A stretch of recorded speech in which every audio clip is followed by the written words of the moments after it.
વડોદરા મહાનગરપાલિકા ફરી એકવાર વિવાદમાં આવી। વડોદરામાં નાણાંની કામગીરીમાં ભ્રષ્ટાચારની આશંકા। વોર્ડ નંબર 6 માં બની રહેલા નાણાંની કામગીરી અટવાઈ છે। હલકી ગુણવત્તાનું મટીરીયલ ઉપયોગમાં લેતા હોવાનો આરોપ લાગ્યો છે।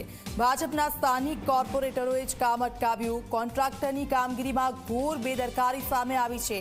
મહત્વનું છે કે અત્યારે જે કોન્ટ્રાક્ટર વોર્ડ નંબર 6 માં નાળું બનાવી રહ્યો છે તે જ કોન્ટ્રાક્ટરે અગાઉ નાળાની દિવાલ બનાવી હતી, જે ટૂંક સમયમાં ધરાશય થઈ ગઈ હતી।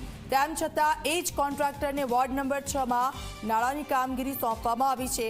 જો કે આ અંગે સ્થાનિક ભાજપના કોર્પોરેટરો સાથે વાત કરતા તેમણે જણાવ્યું કે લેવલિંગનું કામ બરોબર ન કર્યું હોવાથી તેને કામ સુધર્યા પછી જ આગળ કામ કરવાની સૂચનાઓ આપવામાં આવી છે।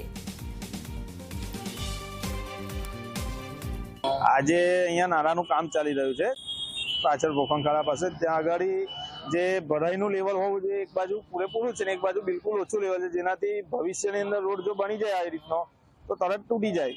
એના માટે આ કારણ એ ભરાઈ વ્યવસ્થિત થાય તેની માટે કામ અટકાયેલું છે અને કાલે નવેસરથી ત્યાં ખોદકામ કરીને વ્યવસ્થિત ભરાય એ રીતનું કામ શરૂ કરવામાં આવશે। અહીંયા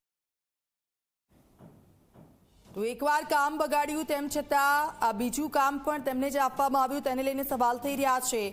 વડોદરા મહાનગરપાલિકા ફરી એકવાર વિવાદમાં આવી। વડોદરામાં નાણાંની કામગીરીમાં ભ્રષ્ટાચારની આશંકા। આ ભરાઈનું કામ ચાલુ કરવાના હતા, પણ તાત્કાલિક ધોરણે જાણ થતા કે લેવલિંગ બરાબર કર્યું નથી।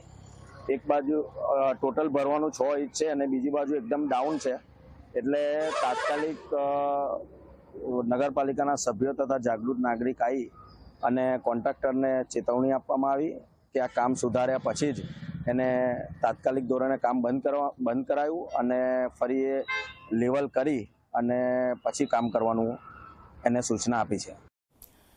સુરતમાં જાહેર રસ્તા પર સ્ટ્રીટ વેન્ડરોનો અનોખો